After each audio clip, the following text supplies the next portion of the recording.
How's it going, guys? Of course, hope you guys are having a great week. So it is that time of the month again, guys. It's time to talk about the top 5 game releases coming out in February 2019. So let's kick that off today, and I'm going to do this in release order. So starting us off today is Crackdown 3. This is set for release on the 15th of February and will be available exclusively on the Xbox One and PC. Developed by Sumo Digital and published by Microsoft Studio, this game was originally set for release in 2016, and there has been a lot of controversy around the game simply for the fact that it's been delayed on so many occasions. So what is the premise of the game? Well, the events of the game are set 10 years after the events of Crackdown 2. A terrorist attack kills power around the entire world, and this attack is actually traced to the city of New Providence, and it's controlled by a mysterious organization known as Terra Nova.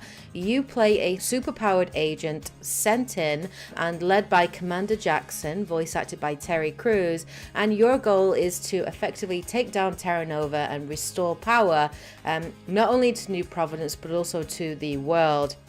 The gameplay looks very familiar to fans of these series. So each area in New Providence is controlled by a different kingpin or boss, and your general goal throughout the game is to sort of destroy their facilities, destabilize their infrastructure, take down their lieutenants, and what this ultimately does is it results in each kingpin coming out to kind of face you, and the aim is to take them down and take control of that infrastructure, obviously to restore the power grid. The gameplay looks fun. Obviously Sumo Digital have been talking about, there's going to be huge explosions, you're going to be able to do pretty much anything that you want in the world. It's kind of a sandbox world. There's going to be lots of weapons, guns, grenades, rocket launchers, and of course you will have your own kind of physical power and superpowers as well. You can also drive any vehicle found in the game as well. The skills for kills leveling system that was in Crackdown 2 is back, and basically this means every time you kill an enemy, depending on the way in which you kill them or what ability or what method you use to kill them, this will result in different orbs which you then kind of pull into yourself, and you use these to level up your main character. So your player will have core skills that you can level up. These include agility, firearms, strength, explosives, and driving. There is going to be a single player story campaign, and there is going to be a huge multiplayer known as the Wrecking Zone, and this will be full of destructible environments. And there was a lot of talk back in 2015 of this game being powered by the super powerful cloud engine, and the full world being fully destructible, and you being able to do pretty much anything in that world. That has been kind of downplayed in the last several years, so whether or not that level of destruction is available in the final game when it releases, I guess we'll have to wait and see. The next game coming out this month is Far Cry New Dawn. This is also set for release on February 15th and will be available on the Xbox One, PC, and PlayStation 4. Developed by Ubisoft Montreal and published by Ubisoft, it is the narrative sequel to Far Cry 5, and actually the first direct sequel in Far Cry history. The story is set 17 years after the events of Far Cry 5, after the nuclear blast that occurred, devastating the world. The survivors of this nuclear apocalypse attempt to rebuild the community in Hope County, Montana. You play one of these survivors. Now, your character, of course, is fully customizable. You can play as a male or female character, but your efforts are actually threatened by the Highwaymen. These are a roving band of organized bandits led by twin sisters Mickey and Lou, who pretty much took control of the Highwaymen by force, actually murdering their own father after he led the group astray. So to do with the gameplay, obviously this is a Far Cry game, so it is a huge massive open world, a huge sandbox area. You can pretty much travel the world however you want, whether it's on foot or by vehicles. There are some gameplay elements that existed in Far Cry 5 that are back. So the guns for hire and fangs for hire systems from Far Cry 5 are returning, allowing allowing you to be able to recruit both human and animal survivors for combat assistance.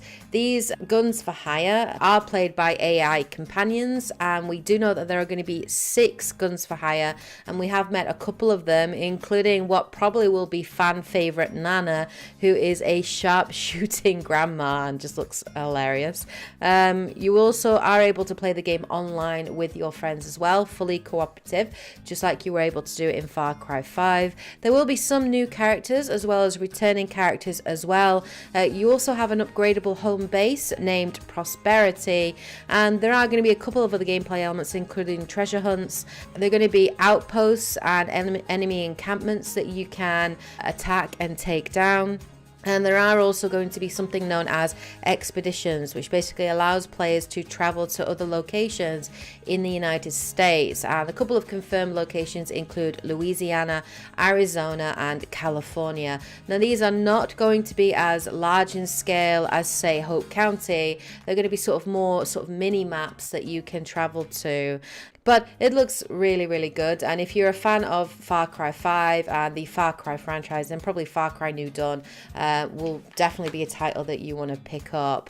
Then we have Jump Force, which comes out again on February 15th and will be available on the Xbox One, PC, and PlayStation 4. This game was announced back at E3 2018 during Microsoft's press conference, and it is developed by Spike Chunsoft and obviously published by Bandai Namco Entertainment. The game is effectively a celebration of the weekly Shonen Jump magazine.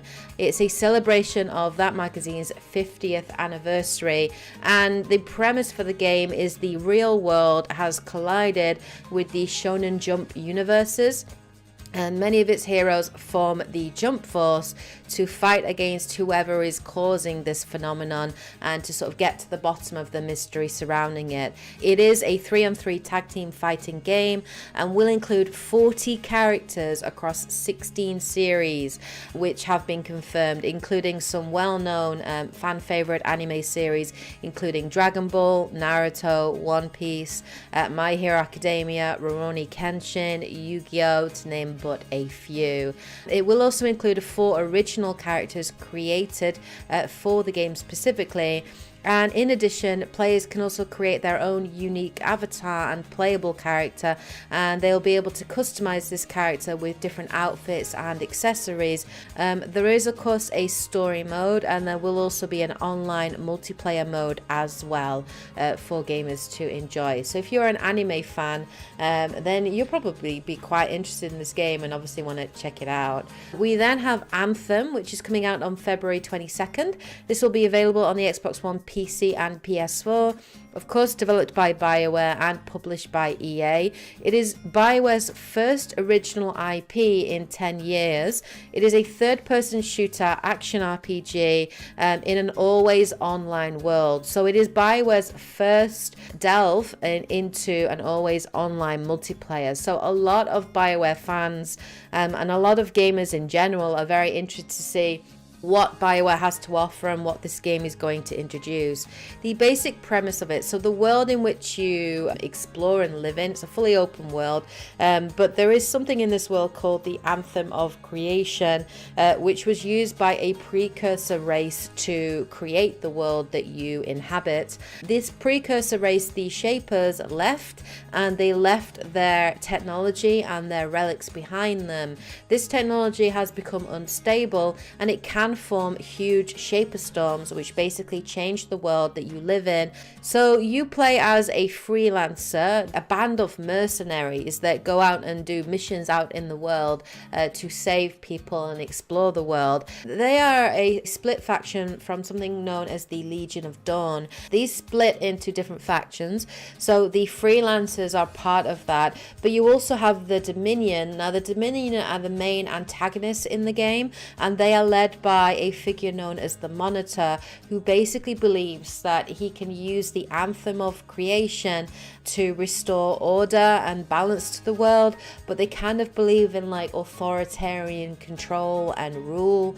As a freelancer, you have access to 4 javelins, so the Colossus, the Ranger, the Interceptor, and the Storm. These all play very differently, and you do also have Fort Tarsus, which is your base, and that's where you're going to get much of the sort of single player story elements of the game. Now, I have played the VIP demo last weekend, and I played the open demo this weekend, and I've got to say I enjoyed the experience. The best part of the game so far has been the flying and the combat and the javelins themselves, but I am very interested to see what is going to happen with the story, and I'm hoping that there's going to be a really good story as part of it, because obviously this is a BioWare game. But that is Anthem, which is coming out on February the 22nd. Then finally, the 5th game coming out this month is Metro Exodus, also coming out on February the 22nd. This will be available on the Xbox One, PC and PS4, developed by 4A Games and published by Deep Silver. This is a 3rd installment in the Metro video game series based on Dmitry Glukhovsky's novels. It follows the events of Metro 2033 and Metro Last Light, and is set in 2036, 2 years after the events of Last Light, on a post-apocalyptic Earth devastated by a nuclear war that took place 23 years ago. It continues the story from Last Light's redemption ending, and players resume the role of 28-year-old Artem, who flees the metro in Moscow and sets off on a journey across Russia, leading a group known as the Spartan Rangers to the Far East. The story actually takes place over the course of 1 year and will span all 4 seasons. So Metro Exodus is a first-person shooter game with survival horror and stealth elements, and players not only must players cope with sort of new hazards in the world, but they do engage in combat against kind of, hostile human factions and also mutated creatures. There has been a lot of controversy surrounding this game recently, because on the 28th of January, Deep Silver did announce that they had done an exclusivity deal with the Epic Games Store, and that the PC release of the game would only be available to purchase and download through the Epic Games Store and not on Steam, as many had been expecting. So there was a lot of controversy surrounding, Deep Silver's decision to announce this only 2 weeks before the game is due for release. So those are the top 5 games that are coming out this month in February 2019. Let me know what you guys think of these games in the comments section below. Are there any games that I missed on my list that you would have included that are coming out this month and you're excited for? Please share that in the comment section below. Anyway, I'll be back again next month with my top 5 games coming out in March, so please look forward to that. Anyway, have a great week, take care, and as always, happy gaming. Bye guys.